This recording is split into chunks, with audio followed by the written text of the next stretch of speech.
Welcome. It's Facts You Don't Know. If it's your first time here and you want to find out new facts that will definitely make you smarter and more, well, and first make sure to subscribe and activate the notification bell so you don't miss anything. The front door to the small, one-story house in Port Charlotte, Florida, was already forced open when police on Thursday found two kids inside. A 5-year-old girl had survived the burglar break-in without injury, police said. But then officers saw the body of her brother, Kyler Edmond, who is 15 years old.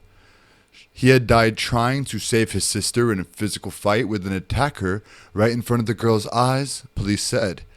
There had been a violent incident and the victim sustained his injuries, said Charlotte County Sheriff Bill Prummel at last week's news conference. This has been a very difficult scene to tackle. It's been a senseless crime. The grisly episode has rocked the harbor town of nearly 55,000 people on the Gulf Coast in southwestern Florida, where friends, classmates, and family members are now remembering the sophomore high school as a hero. On Sunday, more than 100 people attended a candlelight vigil singing Amazing Grace as they sent lanterns from the sky into the air. "One piece of my heart will be missing forever," his mom wrote on Facebook, and she said on a GoFundMe page, "My son had a long life ahead of him that was taken too soon." She and her daughter were not publicly identified, and police said Kyler's family asked for privacy. But Crystal Stone, who portrays Kyler's family, said his true character has been revealed by the circumstances of the teenager's death. "No hero can equal Kyler," Stone told WINK. "He had a love for his family. He was the guardian of his son."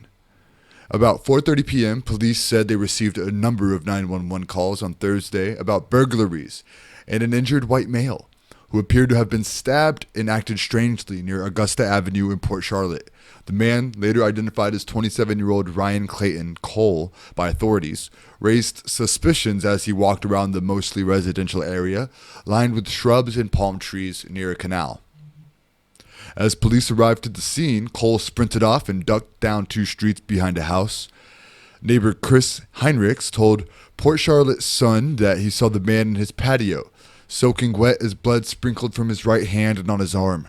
The man was sitting down, attempting to put on a boxing glove of child size that had come from inside Heinrichs' building.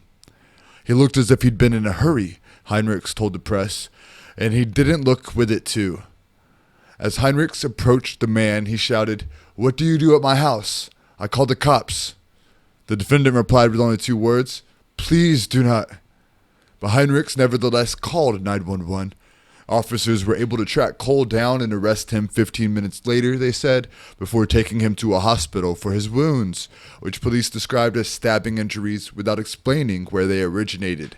After the arrest, a police search around the Port Charlotte area led them to the house on Starlight Road, where they found the 5-year-old, uninjured, and Kyler's body.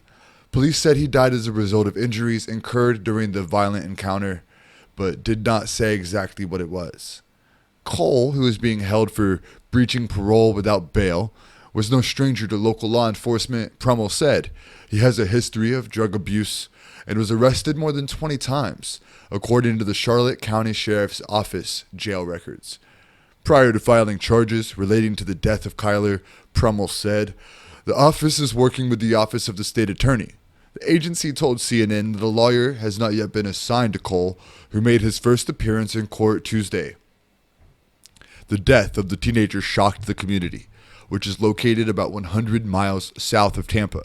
Students held a moment of silence at Port Charlotte High School on Monday and wore blue in honor of Kyler. "When I first heard of it, I really did not want to believe it," classmate Cyril Anderson told WBBH. "He became a man that day when he protected his sister. Not a lot of people would have done that." A member of his high school's Junior Reserve Officers Training Corps, Kyler loved the outdoors, the Florida Gators, and trips to a nearby amusement park to play with bumper cars, his obituary said. Mike Riley, a Charlotte County Public Schools spokesperson, told CNN that the teenager, who took honors classes, laid down his life to save his baby sister and showed his community how much of a hero he was. As of early Wednesday, Stone had received more than $70,000 from a GoFundMe created to raise funeral expenses for the family. Kyler's classmates also sold decals to raise funds, WINK said, and Stone said any extra expenditures would go towards the family being moved to a new home. Like a neighbor living across the street, after so many convictions, Stone asked why Cole was out on probation.